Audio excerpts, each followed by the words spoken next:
Hey guys, this is Roxbox90 again.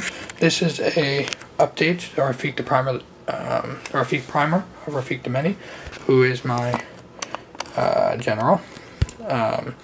This is probably my favorite deck to play. I really like where I've gone with it. Pretty much I haven't changed a whole lot, I think, but I've really balanced out the deck. It consistently wins me games. It's a lot of fun to play with, even if you lose. It works really well. I haven't gotten mad screwed in forever. I haven't had trouble playing out combos. It works. That's all there's to it. I've been playing it for, I don't know, 8 months. I've been balancing it for a time, so I'm just going to quickly get right into the deck. This is just an update, so I'm not going to be explaining every card, every combo like I did last time, why I chose certain things. Just getting an idea of what I'm playing, why I'm playing it, and so on. And any updates I make, obviously, I'll point out. So I have the 3 cycling lands, those 3 cycling, for the reason that you draw a card more often than not, and if you need to play them, you can. Fetch lands, Misty Rainforest, Wooded Foothills, Windswept Heath, Flooded Strand. Those are the fetches I use. I try not to use, if I can help it, ones that don't give me both colors. I prefer to put basic lands in. These are a colorless land that have alternate abilities. So Grand Colosseum gives you colorless and can give you take a damage to get any color. Strip Mine destroys lands. False God acts as a top. Reliquary Tower gives you infinite hand size, which is really nice. But usually makes your spells uncounterable if you need to, which oftentimes for cards like Rite of Replication, you really need it and you really want it. This I kind of put in for instead of the Selesnya because I found I didn't need it. The Selesnya so much, and the Flagstone's Vicar is just a beast. I mean, I kept it in. I took out the Selesnya to make room for the Strip Mine. Flagstone's Vicar is monstrous because it protects against board wipes, and it's the land. I kept in these 2, though, these dual lands. Then I had the Sunpetal Grove, the Glacial Fortress. I had the Sungrass Prairie, and Mana Fixers, Sideshot Expanse. I still would like to get the ones from I think the Lorwyn block. I forget which ones they're called for this color, but I haven't gotten them yet. Celestial Connellade, Stirring Wildwood, both really good creature. And then 3 colors with the Seaside Citadel, Command Tower, Trevor Ruins, which is really underrated, but it's great. And then lands, I have 1, 2, 3, 4 plains, 1, 2, 3, 4 island, and then 1, 2, 3, 4, 5 forest. And that's the basic land base. Again, I haven't changed much, probably just Strip Mine, I think. But it, as I said, it just works, so I haven't found a need to. And I'm running through really quickly here, because I have a time deficit. I'm starting with power creatures first. The Serra Ascendant is 90% of the time is a beast, period. It's killed me. I played against it. It's killed me a lot, and when I play with it, I win a lot, so I love it. Even though some people hate it and think it's unfair, I think, what the hell, you should have spot removal. You should have someone to deal with it, and I have come back from it, so whatever. Imperial Archangels is monstrous. Leviathan's crazy. Sphinx is new. I put in. I said I would put it in, and I did, so it's great. Duh.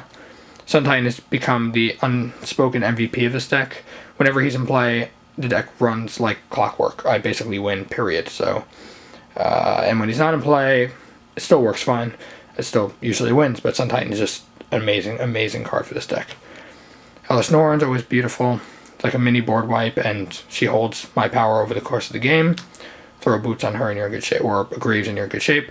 I think I didn't put a Boots in this deck either for the same reason. I can't find room for it, but I would like to.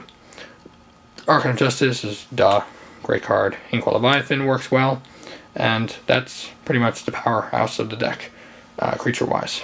Then I have, for utility and mana, I have Soul Ring, Relic of Progenitus, Lightning Greaves, Top, Crystal Shard, which, as I mentioned in the Mimeo thing, is just brilliant. It's an incredible card. This deck is not even based around bouncing stuff, and it's still crazy.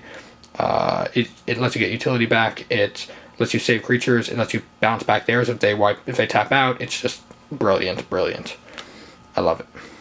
Utility creatures, I guess Spellscout would fall between utility artifact and utility creature. I've used it with Sun Titan so often, it's ridiculous. I love it so much. It's a great card. Definitely recommend it. Revilark I put in, I said I would. I did. She's great. That's it. All what I thought would be true happened, so definitely good. Eternal Witness, Stone Cloaker, also another great card. Dauntless Escort saves your dudes, and with Sun Titan is broken. Trinket Mage searches for all my utility things I need, which is nice. Karmic Guide, well, the light's really harsh. Karmic Guide also with Revilark is just crazy, and in of itself is pretty decent for its cost, so it's a good card. Metamorph, better clone for ADH. Quetzalcoatl Pride Mage is really great utility, recurs with Sun Titan, and is just so good. Psalm Simulacrum, also staple. Knight of Reliquary. I can't even speak about how good this card is because it wouldn't do it justice. It's brilliant. Coiling Oracle, I find it useful. Some people say it's underpowered. Even for this deck's made for 3 or more players. It's not made for 1v1, but I find it's great regardless. I like it anyway. Sakura Tribe Elder also gets you land. Wow, things are slipping and sliding here. Have my Elder, 2 for 1, gets you land, and you can get draw a card if you want to also. Very nice. Fire Elf gets you any basic land even though it's tapped, so instead of Wood Elves, it's a better card, I think, for this deck. Cultivate and Kodama's Reach are both obvious.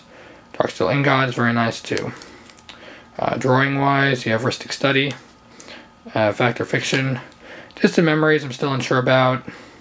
I may put in Concentrate instead, but I don't know. I've never suffered from it, so still waiting to see what happens. I might put in something else. We'll see. And then, of course, Tidings is one of my favorite draw cards. So that's that. Counter spells, aptly named. You have to start with Counterspell, Spell Crumple, Dissipate, Hinder, Void Slime. That's all I have because I said in 3 or more player games, large multiplayer games particularly, you do not want to be the target of counterspell stuff. If I get a Pact of Negation, it'll probably go in, but otherwise, that's pretty much the counterspells I'd recommend in an average multiplayer game for your deck if you don't want to be the target of everyone. Yeah, I'm talking to you, Asami. And then we have, I guess, search cards. You got Wargate, Eldamri's Call, Congregation at Dawn is also pretty good, though I haven't found room for it. And that's all the tutors I use. I'd like a Mystical Tutor, but I can't fit it in right now, and I don't have an extra one, so whatever. Aura Shards destroy stuff. I prefer it to Trigon Predator, even though it becomes a big target. Trigon Predator is also a big target, so I prefer this to Trigon Predator, in this deck at least. Then we got Bant Charm, which is just my favorite charm ever made. Just works like a charm. Haha, pun. You got Removal, Spot Removal, you got Condemn, Swords of Plowshares, Path to Exile, Return to Dust, which is much better than Relic Crush for all you green lovers out there. If you have white in your deck, Return to Dust is better, period. Board Sweepers, we got a Final Judgment. I finally got an Austere Command, so that's in here too. Foil Day of Judgment. Chroma's Vengeance, and Wrath of God. I prefer having larger board sweepers because of, obviously, larger armies that happen late game in multiplayer. Mnemonic Wall gets stuff back. Regrowth gets stuff back. Breath of Life gets stuff back. Very nice. Binds of Vastwood protects your dudes. I like it. Finest Hour just makes your guys amazing. Gives you your bigger guys big attacks, and with Rafiq it's just broken. As I've explained before, Asceticism protects your dudes. Sacred Ground I put in because I took out the tree folk tilling dude, and this one I find most people ignore. Most board wipes don't destroy it because it's an enchantment, and it pretty much prevents your opponents from getting rid of your lands.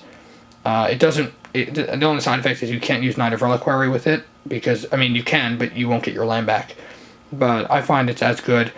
In fact, in some ways better than Crucible of Worlds, because Crucible of Worlds you have to play it from the graveyard, whereas Sacred Ground goes back right to play, and it comes into play untapped. So, I don't know, you can consider it as an alternate. I prefer it. Crucible of Worlds is too hard to get to. This was like $1. So, Crucible of Worlds like 20. So, and Life from Loam's also 20 or more. Right Implications, an end card, obviously works with Bochishu, and it's great. And then Venser, he usually doesn't last that long, but anyone who lets him last that long, he's a beast for this deck, because his +1 lets you reuse utility, which is brilliant.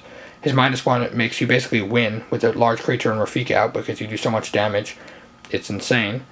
And his final ability makes you the winner of the game, pretty much. I mean, if you get off his ultimate, ability, then you have basically full control of removal for the whole game, and you win, especially with cards coming with constantly putting stuff back in your hand.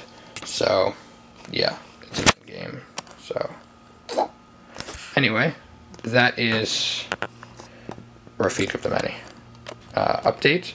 I'll try, obviously, if I change the decks more, I'll probably make an update again. I also have Omnath hiding in the box elusively, which I may or may not put up at some point. But that's an update. I hope you guys like it. Please rate, comment, subscribe, and let me know what you think of my decks. Thanks.